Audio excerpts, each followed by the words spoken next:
Agradecendo sua audiência, o Edilei está no ar, hoje com um convidado super especial. Acho que você, como todos nós, está cansado daquele juridiquês, está cansado da fala difícil dos tribunais, dos legisladores, e o Edilei está aqui para transformar em uma linguagem simples, descomplicar, né? Ser o tradutor daquela linguagem burocrática, do juridiquês, para uma linguagem simples, e a gente conseguir entender um pouquinho do dia a dia. E a gente sabe que a regulação, as leis, elas são fundamentais para o funcionamento da sociedade. É por isso que a gente está trazendo hoje aqui um especialista, né, no direito sanitário. Ele também que é especialista em direito tributário, mestre em direito, ele que já passeou por tantas cadeiras aí, né, da OAB, é conselheiro. Doutor Tiago Campos, advogado, que vive hoje em uma ponte aérea entre Salvador, Brasília, mas cuja atuação está em todo o Brasil. Doutor Tiago Campos, seja bem-vindo. Para nós é uma honra aqui do Edilei tê-lo como convidado. A honra é minha, Breno. Para mim é um prazer falar com você, com sua audiência super qualificada. Eu acho que você tem cumprido aí no cenário jornalístico, jurídico da Bahia e do Brasil um papel fundamental. Esse programa é, sem sombra de dúvida, uma inovação que veio para ficar, uma inovação necessária. As pessoas precisam dialogar sobre os aspectos da vida cotidiana e sobre o que o direito significa, mas num ambiente leve, tranquilo, que a gente possa se entender e fazer com que as pessoas também entendam aquilo que a gente está falando. É uma Com honra. certeza. E entender o papel da lei, o papel da regulação, o papel do advogado também requer um pouco de conhecimento sobre si mesmo e sobre o mundo que hoje, os valores que estão permeando o mundo. E assim, quando a gente fez a divulgação, botamos outdoor com a advocacia de coragem, doutor Tiago Campos, várias pessoas perguntaram assim, pergunta para o doutor Tiago, o que é que se faz para ter uma advocacia de sucesso? E aí eu queria que você falasse sobre sucesso e advocacia um pouco. Começamos bem, mas vamos lá. Eu acho que o sucesso é sempre uma perspectiva pessoal. Tenho uma origem bem humilde, né? A minha família tem uma trajetória, assim como a maior parte das famílias desse país. Eu sou o primeiro advogado da minha família. Não tinha, antes de começar a advogar, nenhuma referência, nenhum escritório pronto ou nada disso. Mas entendi que para trilhar o caminho daquilo que eu imaginava e para chegar onde eu imaginava querer chegar, eu precisava fazer duas coisas muito importantes.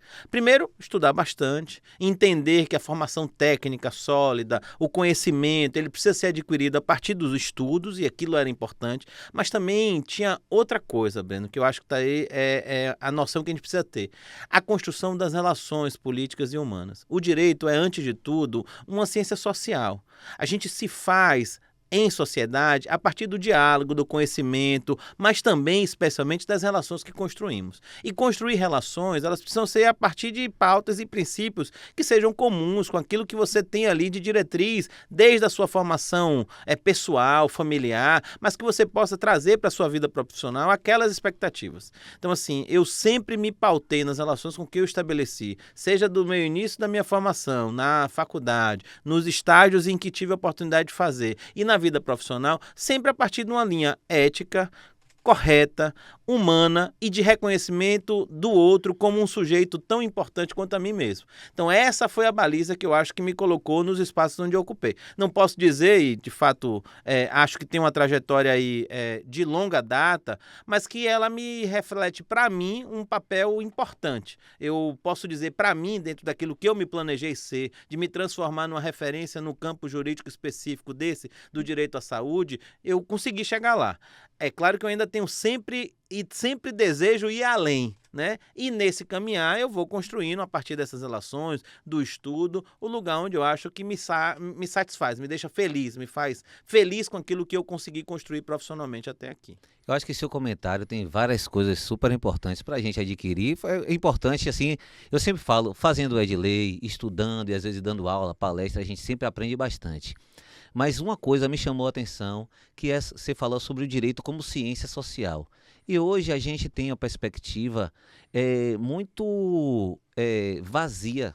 E eu acho que a sociedade, inclusive, valoriza pouco a ciência. A gente passou por um governo, por exemplo, o governo passado, que em uma pandemia não valorizou a ciência, não comprou vacina. E você, como especialista nessa área de saúde, né?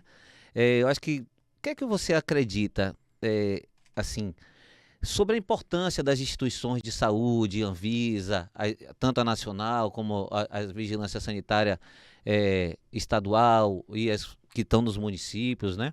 O que é que você valoriza, que você imagina com relação à ideia de ciência, direito e essa regulação feita pela Anvisa e... Eu acho que tem aí alguns aspectos importantes, né? A gente precisa reconhecer como um direito, como um fenômeno social. Primeiro, qual é essa sociedade que estamos falando? O Brasil é, antes de tudo, uma sociedade extremamente complexa, desigual e complexa.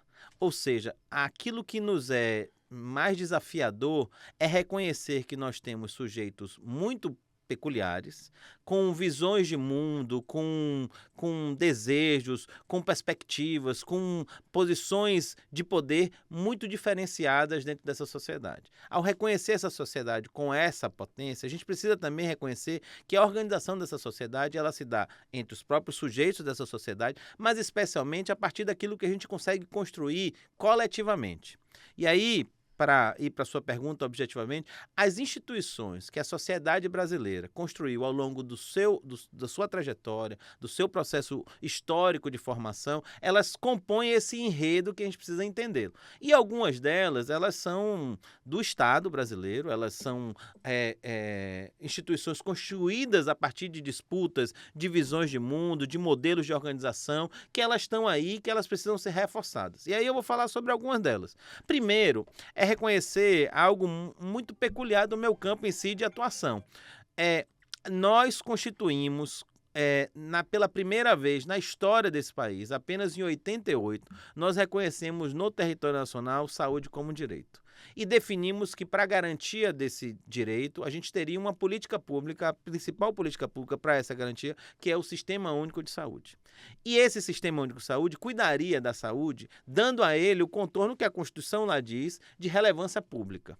Então, se eu tenho saúde como direito e eu reconheço que a saúde tem relevância pública, ela impõe um papel do Estado e de organizações constituídas no Estado para fazer com que esse direito seja efetivamente fruído, para que as pessoas possam dizer, eu de fato tenho direito à saúde. Como é que eu faço isso? Eu preciso agir sobre isso. E aí eu tenho diversos mecanismos e instituições que foram criadas para isso.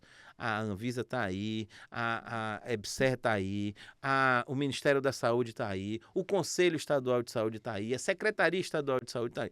Essas organizações passam a exercer uma função dentro dessa sociedade para fazer valer esse direito. E elas, para fazer isso, como elas são dentro da sociedade, elas são formadas por sujeitos dessa sociedade, ela precisa criar um ambiente em que as pessoas acreditem nela. Eu estava falando há pouco ali, antes um pouco da gente ir no ar, o quanto a gente foi acostumado ao longo de muitos anos a ver as mensagens televisivas em rede de rádio e televisão que diziam assim, o Ministério da Saúde adverte. Quando a gente ouvia isso, o Ministério da Saúde adverte, a gente parava para ouvir, porque aquela era uma mensagem que vinha de uma organização que todos nós confiamos, respeitamos e sabia que ali aquilo que estava nos dando de informação era uma informação técnica, abalizada, que a gente precisava ficar atento ao que era. Construir esse lugar de confiança, de credibilidade, demanda tempo, demanda esforço e demanda, ao longo do tempo, que você reafirme esse papel dessas organizações. Se eu confio na Anvisa, é porque a Anvisa, ao longo da sua curta trajetória dentro do país, pouco mais aí de 20 anos, ela tem expressado que para a sociedade é um lugar de confiança, de que as decisões por ela tomadas são eminentemente decisões técnicas, produzidas a partir de uma análise dos dados científicos, das pesquisas que são realizadas, dos dados brutos dessas pesquisas, para garantir que todo o medicamento, todos os produtos médicos, tudo aquilo que está sujeito à sua regulação, ele vai à população porque tem qualidade, segurança e eficácia. A Anvisa verifica se tem esses requisitos. E ao fazer isso, ela trabalha em coisas que são palpáveis, que a gente às vezes não vê. Quando a gente pega um medicamento, esse medicamento diz assim, a validade desse medicamento são 2 anos. Aí você diz assim, quem foi que disse que dão 2 anos? Por que não 2 anos e meio? Por que não 3 anos? Por que não 1 ano? Para aquilo estar ali diz que são 2 anos, são estudos que foram feitos, pesquisas que foram feitas e um corpo técnico funcional, estável, com capacidade técnica, avaliou aquilo e disse: esse medicamento pode ter uma validade de 2 anos. Então, população, fique tranquilo. Até essa data em que nós estamos falando, nós estamos garantindo que esse medicamento é seguro e você pode usá-lo. Isso é um papel importante. Assim como é importante as demais vigilâncias. Imagine se a gente está aqui sentado nessa cadeira, usando esse microfone nessa altura e minha coluna não está doendo, é porque alguém veio aqui, verificou que essa adaptabilidade dessa cadeira, para que eu possa aqui permanecer, ela não vai me adoecer. Eu só consigo produzir isso numa sociedade, com esse grau de complexidade e desigualdade, se eu construo posições de credibilidade e confiança. E isso toma tempo, isso é esse esforço que eu acho que a gente precisa aí, e eu acho que esse papel desse debate nosso cumpre importante de dizer à sociedade isso. Tem instituições que são de confiabilidade, como elas funcionam, porque é entendendo que a gente vai aí avançar. E essa segurança em saúde especialmente, ela traz também um desenvolvimento econômico. Assim, muitas pessoas acreditam que colocam uma dicotomia entre segurança, saúde versus direito econômico. E a gente sabe que isso não existe. O que é que acontece? A gente aprovou agora aqui um novo marco regulatório na Bahia sobre direito de saúde. E várias prefeituras ainda não colocaram uma legislação específica nessa área, deixando de ter uma vigilância sanitária atual. Mas só que para você ter um alvará de funcionamento do restaurante, para você ter, né? Então, porque isso aí vai paralisar a cidade, né? Como é que você vê isso assim? Dê um recado para os vereadores, para os prefeitos, que precisam atualizar a sua legislação de saúde aí, e também para o próprio desenvolvimento do município, né? A gente aprovou, num debate que eu tenho um orgulho de ter participado aí pelo Instituto de Direito Sanitário Aplicado, o novo Código de Vigilância em Saúde da Bahia. Uma atualização de uma legislação que já demandava há muito tempo uma atualização. Essa atualização era premente, a gente precisa parar e fazer. Essa atualização nos coloca na dianteira de um debate nacional em torno daquilo que é o papel central do Sistema Único de Saúde. E aí eu sempre vou fazer esse resgate normativo, mas para trazer para a realidade. Veja, quando a gente define lá saúde como direito, o texto da Constituição diz assim: saúde é direito de todos e dever do Estado, mediante políticas públicas, sociais e econômicas que visem, antes de tudo, evitar os riscos de adoecimento. A gente tem um sistema que foi calcado para atuar sobre aquelas condições que podem causar risco das pessoas adoecerem. Então é um sistema, antes de qualquer coisa, que atua sobre as causas que podem gerar o adoecimento. Olha que legal. Não basta só eu ter o hospital, eu ter um médico ali quando minha saúde já está comprometida e eu demando uma assistência à saúde. Não adianta só eu estar na linha da promoção da saúde, fazendo as campanhas de conscientização, do uso racional de medicamento, do uso do tabaco, de várias campanhas contra agentes causadores desse risco de adoecimento. Mas eu também preciso agir especialmente nessas causas. E quem faz isso é a vigilância em saúde. Uma das principais áreas do Sistema Único de Saúde. Para você ter ideia, Breno, no artigo 200 da Constituição, quando a gente diz lá as competências do SUS, das 9 competências lá previstas, 7 são de vigilância em saúde. Então nós colocamos de pé, de fato, um sistema para proteger que as pessoas adoeçam. Esse é o foco. E quando eu faço na Bahia um novo código, isso me dá uma possibilidade de estabelecer no âmbito municipal, especialmente, e estadual, um conjunto de ações que possam dar materialidade, transformar isso em algo concreto, que as pessoas vejam. A vigilância, ela está presente em todos os momentos da nossa vida. Se eu vou no hospital ao nascer, aquele hospital, aquela maternidade, ela foi avaliada pela vigilância sanitária, a sua ambiência foi definida a partir de parâmetros de vigilância sanitária para que aquilo fosse feito, os padrões, inclusive, de uso ali dos medicamentos, das luvas, dos equipamentos de proteção, obedecem às regras da vigilância sanitária, da vigilância em saúde, e dali em diante, tudo que eu fizer, a roupinha que eu vou sair com aquele bebê ali daquela maternidade, é uma roupa que, para ser produzida, o processo fabril também foi validado pela vigilância sanitária. Depois, quando eu for comprar, eventualmente, se ele precisar de uma fórmula, de um leite, aquela fórmula, aquele leite, ela precisou ser verificada antes sobre o grau da sua eficácia, segurança e qualidade pela vigilância. Então, tudo na nossa vida é. Os restaurantes que a gente vai, o shopping, todos os ambientes passam Por por que isso. hoje as prefeituras, os municípios não estão com essa legislação atualizada? É falta de profissional? É falta de interesse? É falta de quê, assim? Porque a população ela está precisando desse atendimento. E até o mercado mesmo, né? De restaurantes, outros tipos de venda de produtos, tal, precisam que a vigilância lá no município esteja funcionando. Inclusive, o próprio Tribunal de Contas já falou, olha, se não houver atualização dessa legislação, a gente vai começar a multar, porque perde a arrecadação, o município perde a arrecadação com isso. O que está faltando para os prefeitos entenderem isso? Eu acho que é sempre um debate entre o que a população compreende e a força que ela tem para estabelecer aquilo como uma prioridade. Veja, se a população reconhece que eu preciso ter agentes que me protejam, se eu vou no restaurante eu preciso saber se aquela comida ali produzida ela tem qualidade e ela não vai me causar um processo de adoecimento. Se eu for comprar roupa eu preciso. Se a população começa a se conscientizar que esse deve ser o foco da sua atuação, da saúde, para garantir que ela não adoeça, a gente vai ter pressão sobre os gestores para que isso seja priorizado. Porque hoje, se você vai em qualquer lugar, se você pega um caboclo aqui no meio da rua e pergunta a ele o que é ter saúde, ele ainda está focado num modelo que não é um modelo que o SUS preconiza há mais de 35 anos. Ele vai dizer que ele precisa de mais hospital, mais médico, ele vê sempre a vertente Não trabalha na prevenção, né? da recuperação da saúde. Essa virou como um fetiche, aquilo que expressa a decisão política de um bom governante é quanto mais hospital ele construiu. Quando o modelo hospitalocêntrico e médico-centrado, ele não tem como dar sustentabilidade. O que mais precisamos avançar no ponto de vista assistencial, por exemplo, é a atenção primária, que cumpre papel de promoção da saúde e de prevenção. Acompanha os riscos de agravo daquelas pessoas que são acometidas com doenças crônicas, por exemplo, acompanha um grupo de pessoas naquele município que tem diabetes e precisam ter ali a sua glicemia acompanhada e verificada cotidianamente. Essa ação de eu vou evitar fazer é um melhor. desafio aqui. Eu sei que você foi presidente da OAB, na comissão de saúde da OAB. Teve que sair porque hoje está em Brasília, concorreu a cargos aí que não tinham que se descompatibilizar.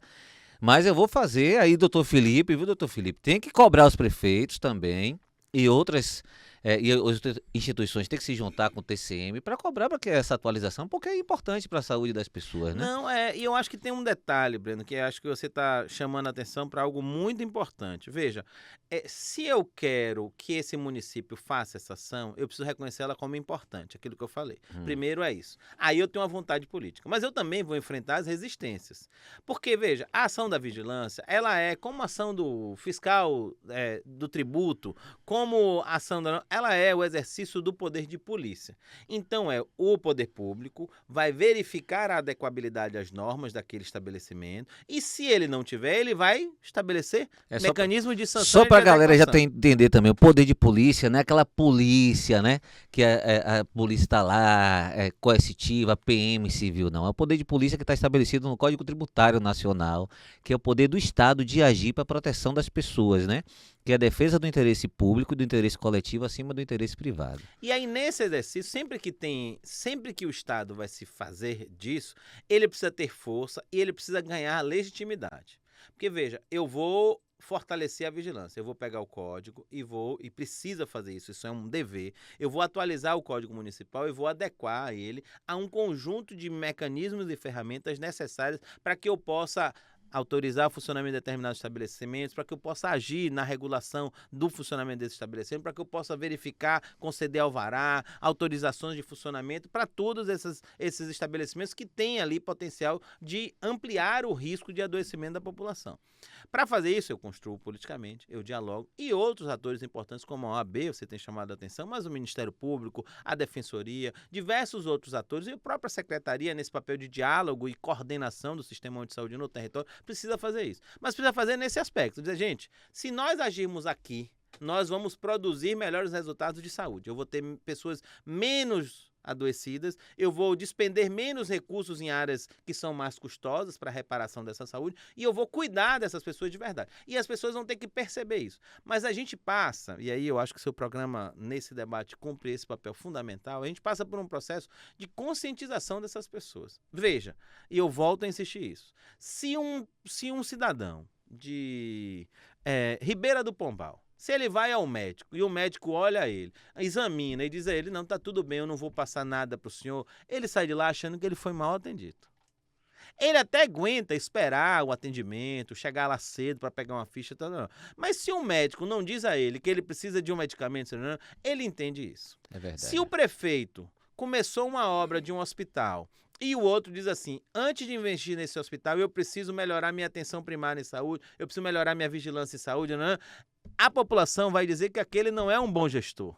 O bom gestor, na visão da sociedade, ainda é o que edifica prédios, o que constrói hospitais. Não estou dizendo que a Bahia, com o tamanho e a sua diversidade, sua complexidade, o seu grau de desigualdade da população, não precisa de equipamentos hospitalares. Mas mais do que equipamentos hospitalares, nós precisamos construir um ambiente que as pessoas sejam saudáveis, que as pessoas possam, de fato, ter saúde. E ter saúde no conceito que nós incorporamos no Sistema Único de Saúde, na Constituição brasileira, que é um bem-estar físico, mental e social. Quando eu reconheço isso, não adianta eu achar que aquele cidadão que simplesmente foi atendido e foi receitado a ele um medicamento, mas que ele mora numa casa de palafita, que ele mora sem saneamento básico, que ele não tem acesso a esporte, a lazer, que ele está saudável. Nós não vamos conseguir garantir a ele se a gente não fizer tudo isso. Com Só certeza. vamos fazer assim. E esse espaço é importante, Tiago, porque o Edilei, ele participa de eventos, né? A gente faz eventos, participa do evento da OAB, inclusive está patrocinando o forró da OAB agora, viu? Em breve estaremos aí com o forró da OAB, para os advogados, para as advogadas, para além da ação, que é uma ação de valorizar a advocacia, de defesa das prerrogativas, a OAB também ela faz essa interação para que os advogados estejam sempre unidos, né, em torno do fortalecimento da advocacia. A gente também vai participar, dia 11 e 12, de um evento fundamental que a ALBA está construindo, teve a ALBA sobre comunicação legislativa, e aproveitar aqui, eu queria convidar você e convidar todo mundo também para participar do evento Indelével Business. O Edilei vai estar lá, a gente vai estar lá falando também sobre essa importância da legislação, da regulação. Manda um abraço para o meu amigo Moisés, que é esse Alexandre de Moraes da comunicação. O Alexandre, brincadeiras à parte, né? É um cara super conhecido, né? Valorizado. Aproveitar e mandar um abraço para Nildes, né? Juranildes também, que é uma super amiga, vai estar lá dando palestra. São mais de 20 palestrantes de altos níveis reunidos aqui em Salvador, no Centro de Convenções, no dia 16 e 17 de maio, ou seja, agora está aí na portinha aí. Então, para quem quiser participar, viu, você queira participar, já faça a sua inscrição. É um evento que vai movimentar não só a Bahia, mas todo o Brasil. Né? Vamos fazer isso aí. E para você que quiser fazer uma inscrição mais rápida também, procura aqui o Edilei, que a gente vai fazer um sorteio, né? Que você que não quer levar sua namorada, quer levar seu amigo, levar o pessoal do escritório, a gente leva aí, você tá super convidado aí, viu? Evento imperdível, tá? Eu vou tentar fazer um esforço para vir no dia 15 e 16 aqui em Salvador para acompanhar, mas se não puder, já estou dizendo aí a todo mundo, aos meus seguidores, vale muito a pena. Aproveitem essa oportunidade, eu acho que vai ser uma oportunidade de ouro. Doutor Tiago não poderia deixar de ter a sua participação aqui, na sua participação aqui, te fazer algumas perguntas e colocar você na sinuca de bico, que a nossa sociedade está influenciando. Hoje a gente vê que o Brasil volta para uma perspectiva de desenvolvimento geopolítico com investimentos fortes, né, na infraestrutura. A Bahia faz parte disso, a BID, os próprios hospitais que foram construídos, a própria entrega de escola, tudo isso está dentro de um contexto onde você participa não só internamente, né, da relação do município, do governo, com o governo federal, do governo da Bahia, com organismos internacionais, com a China, com a Rússia, com todos esses, com os BRICS, né? Então, o que é que você vê nesse cenário, né, a atuação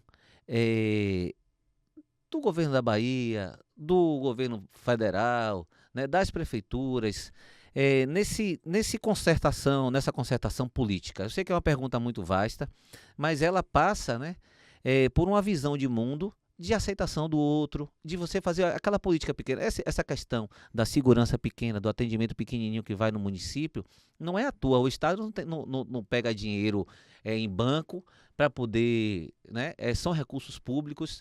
E se você não gera desenvolvimento, você também não gera capacidade de fazer pesquisa. Você não se insere e não insere a nossa população nesse cenário mundial. Como é que você vê isso, a perspectiva? O Brasil está acertando, está errando? O governo da Bahia está acertando, está errando? Como é que está? Eu acho que a gente tem visto um governo, desse terceiro governo do presidente Lula, um governo voltado para reconstrução e união. Então, essa perspectiva de retomada daquilo que a gente tinha como um projeto nacional de desenvolvimento, para atender, olha, Breno, é algo básico, mas aquilo que em 88 nós juntos comprometemos como objetivo geral da República: construir uma sociedade justa, livre e solidária.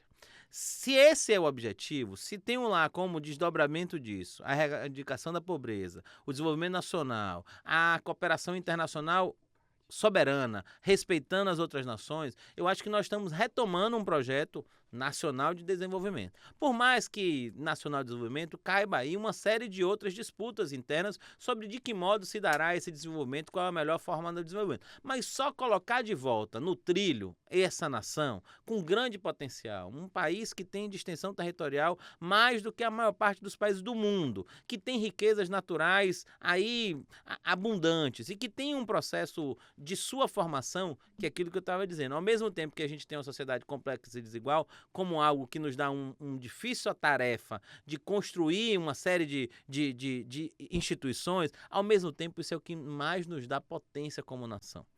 A riqueza da diversidade desse país, a riqueza da capacidade criativa, inventiva desse país, é o que tem de maior valor para toda a sociedade mundial. Com certeza. Vou interromper você aqui, porque eu sei que nós estamos aqui em uma gravação para convidar você para participar de toda essa diversidade, para todas essas mensagens boas, para que você participe do evento do Indelevel, que vai acontecer no dia 16 e 17 de maio, aqui em Salvador, no Centro de Convenções. E assim, quer participar? É um evento super especial. Mandar um abraço, inclusive, para Moisés, Juranildes, que estão à frente desse projeto aí. Juranildes, forte abraço, Moisés, vai ser um sucesso. O doutor Tiago Campos vai fazer esforço para estar lá, viu? Vou sim, pode contar comigo. Pronto, beleza. Então, doutor Tiago, é isso. A Bahia nessa perspectiva de mundo, nessa perspectiva de estar levando sua mensagem. Vou aproveitar que você é um cara que participa dos movimentos da advocacia negra. Você é um antirracista, você é uma pessoa assim. Culturalmente, a gente se inseriu muitas vezes com no mundo, com aquela cultura do turismo, de futebol e carnaval, né? Desvalorizando a capoeira, desvalorizando nossa cultura mais tradicional, nossa própria alimentação e tal. E a gente vê hoje o Brasil tentando se inserir no mundo de outra forma. Como é que você vê essa questão da valorização, da pluralidade e do combate ao racismo e essa inserção da Bahia no Brasil nesse sentido? Eu tenho um grande amigo, acho que você conhece, o procurador do Estado, doutor Ailton Cardoso Júnior. Ailton fala que a gente está numa curva de transformação muito clara, né? E aí você toca em dois pontos importantes. Essa diversidade do povo brasileiro, especialmente na Bahia, ela tem um vínculo com um processo de desenvolvimento que está aí colocado como nossa oportunidade. Veja, Breno, estamos voltando a discutir com mais ênfase agora a inteligência artificial e os impactos que ela tem, inclusive, sobre os direitos culturais, sobre as manifestações culturais e a captura dessas tecnologias sobre isso. Mas a Bahia, ela tem um celeiro de produção cultural que vai muito além de qualquer capacidade de sistematização que essas tecnologias aí estão postas. E ela pode nos conectar a uma rede de pessoas que estão em todo o mundo, que a gente chama daqueles que vieram da diáspora, aqueles que são oriundos de África, que estão em diversas partes do mundo e que têm uma potencialidade, uma capacidade de se reconectar com essas origens para produzir um desenvolvimento que seja socialmente e e naturalmente sustentável. Então eu preciso produzir um desenvolvimento que seja um desenvolvimento que nos conecte com a Terra, que nos conecte com o mundo, que dialogue sobre os impactos que hoje nós estamos vivendo da crise climática, mas que também nos reconecte com as nossas origens ancestrais para nos dar um local claro daquela potencialidade que nós temos. Veja, e aí para não ficar um discurso vazio, a gente precisa acessar um conjunto de atores que estão no mundo, nos Estados Unidos, uma comunidade diaspórica que está lá, na China, no continente europeu, em África, para essa rede ser capaz de potencializar tudo aquilo que a gente tem produzido aqui. E eu digo isso em diversas frentes. Quando eu falo das manifestações culturais, qual outro estado desse país tem o volume de manifestações culturais com tal potencialidade como a Bahia? Quando a gente pega aqui no Recôncavo, que a gente vai à Cachoeira e vê as manifestações culturais aqui do Recôncavo, quando a gente vai pro Sertão, o que a gente tem de manifestação cultural, quando a gente vai pro Baixo Sul, quando a gente vai pro Oeste da Bahia, o que a gente tem produzido a partir disso e o quanto isso é potente para nos organizar e nos direcionar para um processo de desenvolvimento. É claro que a gente tem uma dificuldade muito grande dessa inserção. Mas essa inserção tem sido resolvida com uma série de investimentos que eu tenho visto acontecerem no território baiano. Não só investimentos ainda numa indústria 3.0, mas a criação da Bahia Filmes é um marco assim sobremaneira desse processo. Quando eu mudo e amplio a oferta de escola em tempo integral, eu começo a fazer um processo de trazer mecanismos para que o desenvolvimento dessas pessoas, as suas potencialidades, dessas crianças que estão na escola, possam ser melhor aproveitadas. Quando eu começo a ampliar a minha relação com o Sesc e Senac, com um conjunto de formações técnicas, quando eu amplio o número de institutos federais tecnológicos para formação técnica nesse estado, eu começo a dar um salto. Quando eu penso a potencialidade das nossas universidades, as melhores universidades que nós temos aqui, as federais, seja a UFBA, seja a UF, seja todas aquelas que estão aqui no nosso território, elas têm uma potência de organizar aquela nossa capacidade criativa, dar a ela potencialidade e produzir uma lógica de desenvolvimento, mas que não seja um desenvolvimento igual ao que aconteceu em outros países, um desenvolvimento que não considere o nosso meio ambiente, que seja um desenvolvimento que leve em consideração a nossa vinculação ancestral, que reconheça que isso é a nossa potencialidade e a partir daí a gente possa de fato ter uma sociedade que seja mais justa, mais livre e mais solidária. Eu acho que se formos atrás desse paradigma, a gente já vai avançar um bocado e temos avançado. Eu tenho muita esperança, eu sou uma pessoa esperançosa, assim, né? Apesar do meu campo de atuação profissional seja a advocacia no campo da saúde, eu acompanho com muita alegria toda vez que eu vejo os dados e as melhorias dos dados do nosso território. Você tem dito, né? Eu estou nessa viagem aí Brasília, Salvador, mas o meu território aqui, onde meu pé pisa, onde eu caminho, onde estão as pessoas da minha relação familiar, onde estão as minhas bases ancestrais, estão aqui nessa Bahia. E a partir disso eu fico feliz toda vez que eu vejo movimentos positivos. O que a gente está fazendo desde o governo Rui agora, com a ampliação da escola em tempo integral, é uma revolução. A gente talvez não consiga perceber, porque os resultados produzidos a partir dessa transformação virão de médio e longo prazo. O que a gente vai produzir a partir de uma estrutura capaz de capitanear a parte da nossa cultura para fazer manifestações culturais através do cinema, através da Bahia Filmes, é algo revolucionário, disruptivo. Se a gente pegar a potencialidade dessas crianças com os projetos de ciência e tecnologia que nós temos apostado, nós vamos produzir uma transformação nesse país. Muita gente fala que esse é um trabalho árduo, mas eu digo, olha, gerar o Brasil, o sucesso que o Brasil teve até hoje na discriminação contra a mulher, na discriminação contra o negro, na discriminação contra as minorias de uma forma geral, foi um sucesso de uma política do Estado que foi implementada desde a sua fundação, né? Em 1850 teve a Lei Eusébio de Queiroz, depois vem a Lei de Terras que proíbe negro de comprar terra, que proíbe mulher de ter terra, que vem desde o processo político formando na Assembleia Constituinte Inicial em 1823, que só tinha gente formada em Coimbra, só tinha branco, só tinha rico, e foi esse o Brasil de sucesso que a elite conseguiu construir. Por que eu digo sucesso? Porque a discriminação ela foi um projeto de nação. E a Constituição de 1988, ela rompe com esse processo, né? Ela traz não só a democracia para o Brasil, a redemocratização, mas traz também a possibilidade de você construir uma coisa diferente com a inclusão do povo, que sempre tinha sido excluído. E a pergunta vai nesse sentido: é possível construir esse novo mundo de forma democrática, com, sem com os boicotes que estão tendo a democracia hoje? Aí você toca talvez no ponto central, né?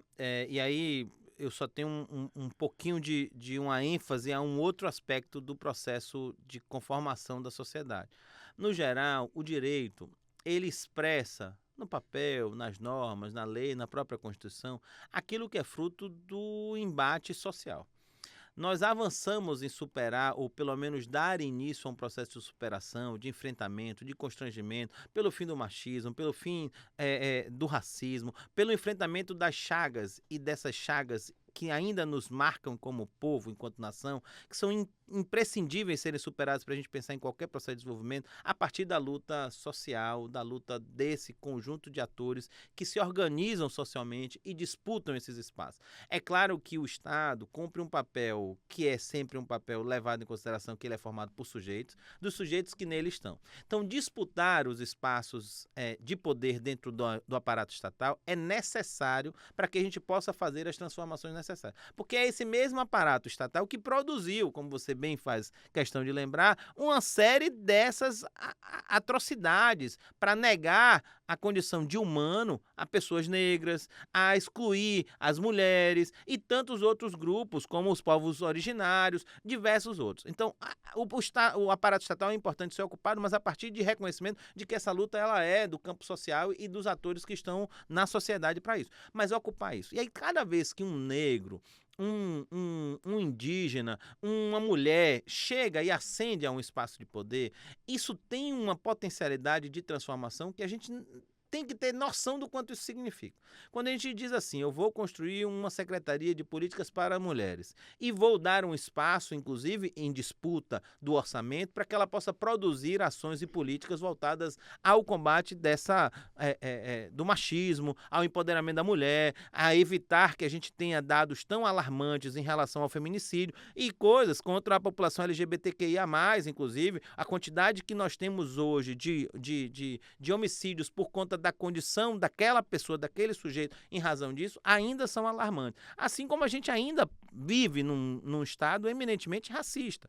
Mas dar esse lugar para esses atores, para essas atrizes, para essas pessoas, para esses sujeitos, é uma ferramenta essencial para que a gente possa superar. Então, não é simbólico dizer, por exemplo, e aí, se o Senado me aprovar na sabatina para a qual eu estou indicado para a Anvisa, eu serei o primeiro negro a ser diretor de uma agência que tem 20 anos. Para você ter ideia, a gente teve uma primeira presidenta mulher nesse país, agora, recentemente, inclusive com O que eu acho importante você falar isso é porque assim, eu não tenho dúvida que você vai chegar lá, não é porque você é negro, porque muita gente faz esse discurso de que a pessoa chegou lá, entrou pela cota, porque eu sei da sua capacidade. Eu acho que a nossa audiência está vendo a sua formulação teórica, a sua vida prática, né, que demonstra a sua capacidade e competência para ocupar, inclusive, este ou qualquer outro cargo na estrutura estatal, municipal, estadual ou nacional.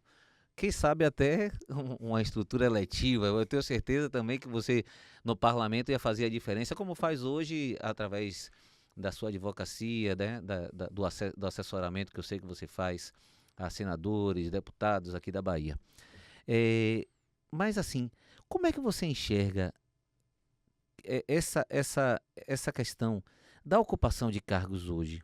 E já levando para outro tema polêmico, de legitimidade das instituições, tanto não vou dizer assim na Anvisa em si, ou nas agências reguladoras, mas no próprio judiciário, da ocupação de cargos, tal, porque o STF é muito questionado, né, hoje. Mas uns dizem que vivemos num estado de exceção, vivendo a ditadura do judiciário. Outros dizem... E como é que você enxerga hoje isso? Só para ir para o judiciário, antes eu acho que tem um registro que eu queria fazer. A Bahia tem, pela primeira vez na sua história, um governador de origem indígena. o quanto isso é representativo. E a representatividade, ela tem uma potência de transformação na sociedade. Quando uma criança vê na televisão uma autoridade pública, alguém revestido de poder, que lhe olha e lhe enxerga como um igual, que lhe vê aquilo como uma possibilidade, aquilo muda sonhos, aquilo move mentes, É verdade. aquilo conforta corações numa perspectiva de transformação efetiva. E eu vou ir mais. Na eleição, que foi uma eleição contra o que muitos chamam de príncipe na Bahia, né? Uma pessoa que acha que tem o direito, que teria o direito de estar ocupando os espaços por vir de uma família já tradicional, né? Tal, tal, tal. E isso você coloca um indígena, né? Contra essa aristocracia baiana, né? Porque eu sempre falo, isso, ó, você fala de grandes revoltas, né? Não estou falando da revolta do Buzu, não, que a gente caminhava no meio da rua, falava. Estou falando da revolta dos búzios, a revolta dos malês, a própria conjuração baiana que lutou contra, que fez a independência da Bahia do 2 de julho. Eu acho que essa consolidação dos movimentos sociais, de todas essas revoltas, se deram no processo democrático ao a gente eleger Jerônimo. O que é que você acha disso? Eu acho que é isso, assim, a Bahia não nos dá só régua e compasso. A Bahia nos dá um espírito revolucionário de um povo que sempre lutou pelaquilo que acredita. Um povo que é o povo responsável pela independência desse país. É um povo que sempre foi aguerrido e sempre, inclusive o nosso hino diz coisa lindíssima, que nunca mais Despotismo vai regerá gerar nossas nossas ações. nações. Nesse coração baiano sempre vai bater um coração de um revolucionário, de alguém que está consciente da sua luta, consciente da sua história e consciente daquilo que ele pode fazer. Mas só para responder rapidamente sobre o Poder Judiciário, alguns avanços têm que ser celebrados. A gente tem hoje resolução do Conselho Nacional de Justiça que determine, por exemplo, em relação à via da paridade, listas de progressão por mérito de juízes e juízas que sejam exclusivas de mulheres, até que nós cheguemos pelo menos uma composição paritária entre homens e mulheres. Veja em que século estamos e o que é que nós estamos disputando. A presença de corpos negros, de magistrados ou magistradas em tribunais oriundos de povos originários, ainda é um esforço grande para se vencer. Mas a gente tem tido coragem de enfrentar. Enfrentar significa isso aqui sendo discutido. A gente está pensando quais são os mecanismos de fazer isso. O quanto é importante ter atores e atrizes que possam estar nesses espaços conscientes da sua condição racial, conscientes da sua trajetória histórica e do que o país precisa, inclusive nesses espaços de poder. Eu acho que a gente tem feito avanço. Está melhor do que já esteve, ainda está longe de estar bom, mas a gente precisa continuar lutando, porque eu acho que é um caminho assim sem volta. A gente precisa chegar num processo de igualdade efetiva, real e de representatividade desses povos que nem necessariamente são minorias, mas que são objeto de exclusão da participação política e da participação nos espaços de poder. Então, para você que acompanhou o programa Edilei até agora, que veio sentindo a necessidade que existe de ter esse programa, né, de tal, aproveite, dê uma curtida, compartilhe com seus amigos, mande lá no grupo do Zap, porque você sabe, o Edilei ele faz parte dessa luta. Faz parte dessa luta em defesa da democracia, em defesa da regulação, em defesa de leis bem feitas, né? E, mais do que isso, utiliza a comunicação como instrumento de participação social e participação sua, né? Você que é advogado, você que é vereador e vereadora, você que tem esse interesse também em galgar cargos no executivo, no legislativo e no judiciário, nos ajude a chegar um pouquinho mais longe, porque não existe luta individual, né? Toda luta, muito embora a gente tenha nossas pretensões individuais, essa aqui é um espaço coletivo, é um espaço seu. Se você quiser aqui fazer parte, mande sua pergunta, mande seus questionamentos. E se um dia também, se você quiser vir no Edilei, que o Edilei cubra seu evento, a gente vai lá cobrir na sua cidade e tal. Tiagão, estamos chegando ao final. Infelizmente, esse é um programa que tem tempo, né? A gente gostaria de tratar de diversas coisas, mas eu queria deixar esse espaço aberto para que você mande uma mensagem, né, para o Brasil, para as pessoas, para a advocacia, e melhor do que, né, essa fatia que a gente trabalha aqui, que é uma fatia qualificada, mas eu acho que a melhor mensagem é uma mensagem que você pode dar aberta aí para todas as pessoas que nos ouvem e que com certeza você é uma pessoa que tem sua bagagem teórica, mas a sua vida prática fala por si, que eu acho que já é uma mensagem, né? Mas, além da sua mensagem de vida, passe também uma mensagem aí para nossa. Eu queria agradecer, Breno, de verdade, de coração. É uma oportunidade para mim muito honrada de estar aqui contigo, de conversar. Nós temos uma trajetória pessoal aí muito parecida. Saímos juntos dos bancos da Universidade Católica de Salvador e trilhamos aí ao longo desses quase 20 anos de formado um processo de aperfeiçoamento e de vínculo, antes de tudo, a princípios que são comuns a nós dois. Nós temos a democracia como um valor intransponível, nós temos a luta de emancipação do povo trabalhador, da consciência sobre nossas origens ancestrais e históricas como elemento central. O que eu queria deixar aqui com as pessoas desse programa, do seu programa, do Edilei, do programa dessa audiência, é a advocacia é um desafio de coragem, mas viver numa sociedade com esse grau de desigualdade nos impõe a todos, na advocacia ou não, estarmos ombreados em prol de construção de uma sociedade que seja, antes de tudo, solidária, que ao olhar para o outro, para olhar para aquele que mais precisa, a gente tenha no coração que ele é igual a nós, que ele é, antes de tudo, alguém que é um ser humano, alguém que está ali, que precisa ser olhado e precisa ser abraçado para que a gente possa construir. Não há solução individual, não há muros de um condomínio que lhe proteja de uma construção de uma sociedade que possa ser efetivamente justa e solidária. O que a gente precisa produzir é um ambiente que a gente possa olhar e viver junto, produzindo bem, cuidando bem, e eu acho que esse é o objetivo. Essa é a coragem que eu acho que falta a todos nós, enquanto sociedade, para chegarmos nesse objetivo de termos essa sociedade solidária, antes de tudo, mais justa, fraterna e feliz, eu acho que também é esse o elemento. É Então, isso. para descomplicar, para tentar entender, sem juridiquês, de forma simples. Obrigado a vocês pela participação de todo mundo. Obrigado, doutor Tiago Campos. Estamos juntos. Em breve, daqui o presentinho para você. Um boné do Edilei, viu? Valeu. Uma canequinha do Edilei também, para você sair com o kit Edilei aqui, tranquilo, completo. Muito Viu? obrigado, viu? Vou levar com coração, Edilei, como sempre leva suas coisas, suas provocações. Obrigado, meu amigo. Olha, irmão, tamo junto. Valeu.